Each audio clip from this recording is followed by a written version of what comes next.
Hey, what is happening? You constantly complaining. Corefish got some new cards to take a look at. But before we do, I know y'all are wondering, Azul, where did you get that dope Mew shirt? And the answer is qualitypatchdesigns.com. That's where I get all of my dopest Pokemon merch. And you can too, now that you know about it. Qualitypatchdesigns.com. Link, of course, will be in the description. They got everything from shirts to ties to posters, you name it, they got it. And you can use code AzulGG over there as well to get yourself a discount. So go check them out, qualitypatchdesigns.com. All right, let's get into it. There's a couple cards, not that many cards, a couple cards though that are definitely interesting. Starting off, we got the Hydrapple. I almost messed his name up there, but I slowed down for a second. I was like, all right, slow down, calm down. Hydrapple. We knew we were probably gonna be getting this Pokemon at some point. I mean, we got the Diplin, we got the Applin, we got the Diplin. Now we got the Hydrapple EX, 330 HP.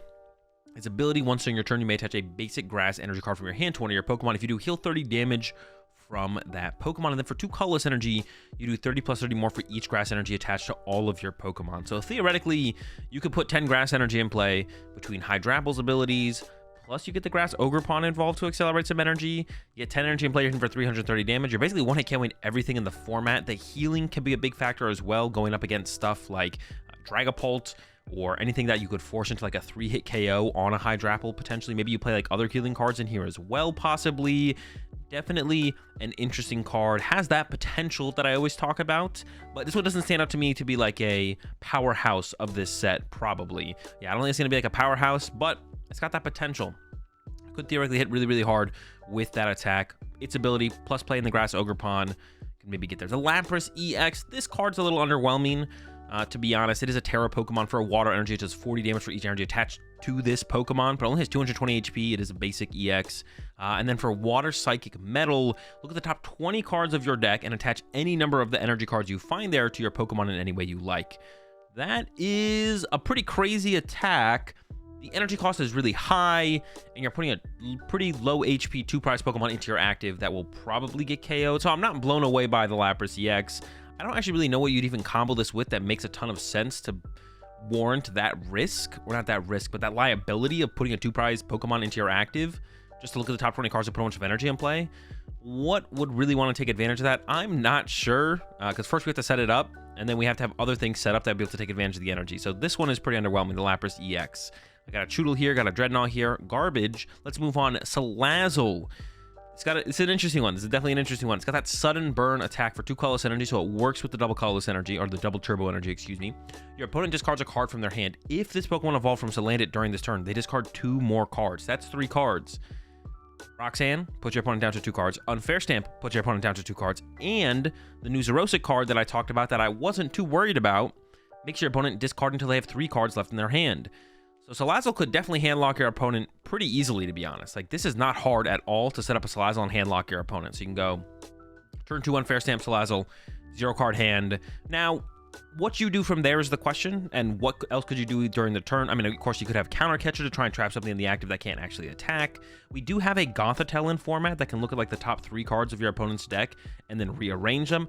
That could be something there to combo with the Salazzle handlock deck, but you still have to have a win condition. You still have to win the game. Question from there be, how are you winning the game?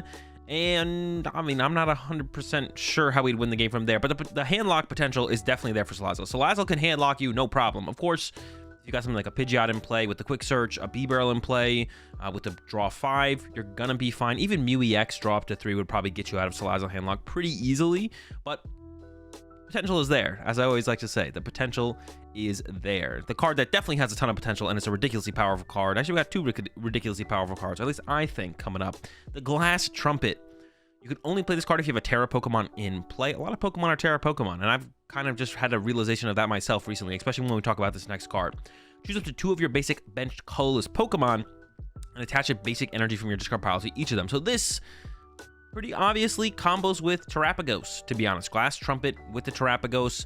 I've seen people talking about playing this with Blissey, and obviously combos very well with Radiant Greninja as well. So the best Radiant Pokemon in the game combos with this card. That's usually a good sign for the card, to be honest. If your card combos with Radiant Greninja, that's a big plus for sure. I've been seeing people talk about this with Blissey, because you could accelerate energy to Blissey, and then Blissey allows it to move any basic energy you have in play to anywhere you want. That's kind of interesting, I guess. That's kind of cool. So yeah, big combo with this, of course. Looking at it's going to be that Terrapagos, but I'm sure a lot of things could come out of this card for sure. Very powerful card, just like insanely powerful card. Like I said, there's a lot more Terra Pokemon than you kind of realize until you stop and think about it. At least when I stopped and thought about it, I was like, there's a lot of Terra Pokemon. That matters more for the next card than this card. But yeah, insane amount of energy acceleration. Combos with the Radiant Credential, like I mentioned. Combos with Vessel, like, it's a good card, that's for sure. And the last card we're looking at here is Brier. This card I think is going to be actually insanely powerful and like kind of maybe format warping / defining, but I don't think probably in a super negative way. It's not a extremely toxic card, I don't think, but it's a very powerful card. You can only play this card if your opponent has exactly 2 prize cards remaining until the end of this turn. If your opponent's active Pokemon is knocked out by damage from one of your Terra Pokemon's attacks, you take 1 more prize card. Now, initially when I saw this card, I was thinking about Terrapagos because that's like the new Terra Pokemon that's coming out. I was like, okay, that seemed kind of cool with Terrapagos. But the more I thought about it, I was like, wait a second.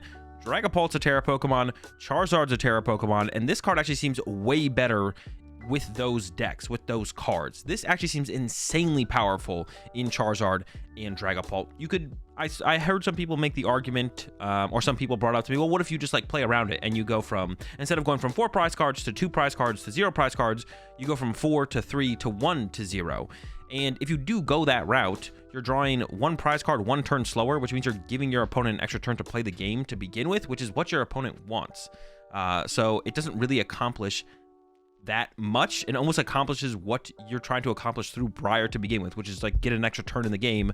Instead of win 1 turn sooner with Brier, you're trying to slow your opponent down by 1 turn to give yourself 1 more turn to play the game. So yeah, this card with Dragapult, with Charizard, seems insanely powerful. I think it's gonna be a really, really strong inclusion in those decks. I'm not trying to be the boy who cried wolf here or anything. Not full doom and gloom about this card, like it's gonna be super toxic and completely warp the game around it, but I do think it'll be very powerful, and I'm excited to see what kind of combos you can pull off with this. Also, the Dusknoir that KOs itself is coming out in the Shrouded Fable set, which will be out before Brier releases, and that gives you more control over the prize trade and how many prize card your opponent has remaining. So that could be a really, really powerful card to combo with Brier. Anyways, let me know what y'all think about these new cards, any obvious combos that I missed, or what are you gonna want to try and make the Glass Trumpet work with. That seems like it has the most potential in the most decks, probably. I guess it is just colorless Pokemon though. Maybe it's not as much as I think. It goes to Terra Pokemon. I mean, you have to have a Terra Pokemon in play, but it only goes to colorless Pokemon, so maybe it's a little bit more limiting than